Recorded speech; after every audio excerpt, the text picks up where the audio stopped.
حضرت عمر رضی اللہ تعالیٰ عنہ خدا کی قسم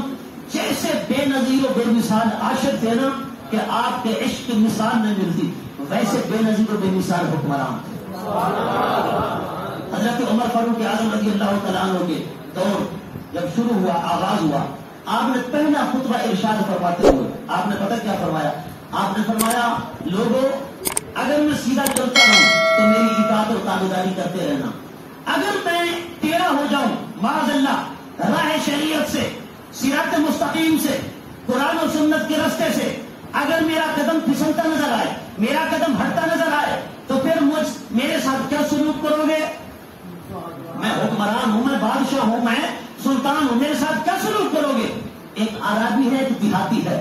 وہ مجمع میں کھڑا ہو جاتا ہے اور وہ اپنی تلوار نیام سے نکالتا ہے اور ایسے فضا کے اندر لہراتا ہے اور لہرا کر کہتا ہے عمر اگر تو سیدھا چلتا رہا تو ہم تیری اطاعت کریں گے، اگر تو سیدھا نہ چلا تو اس تلوار کے ساتھ تجھے سیدھا کر دیں گے، اس تلوار کے ساتھ تجھے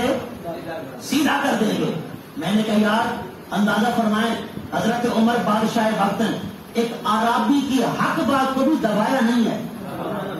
نہیں سمجھے بات؟ ایک دیہاتی ہے، عربی ہے، اس کی حق بات کو بھی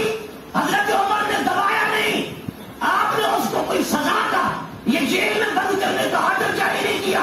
حضرت عمر نے فرمایا اے عربی قریب آ، جب وہ قریب آیا آپ نے اسے سینے سے لگایا اور آپ نے فرمایا عربی تجھے مبارک ہو، تو نے حق بات کہی ہے، جب تک تجھ جیسے لوگ ہماری رعایا میں زندہ ہیں ہمارے بادشاہ گمراہ نہیں ہو سکتے۔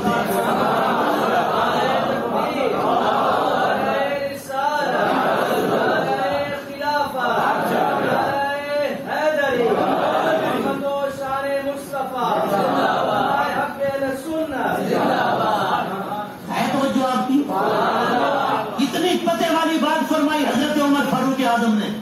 آپ نے فرمایا جب تک ایسے لوگ ہماری رعایا کے اندر ہیں تب تک ہمارے حکمران گمراہ نہیں ہو سکتے۔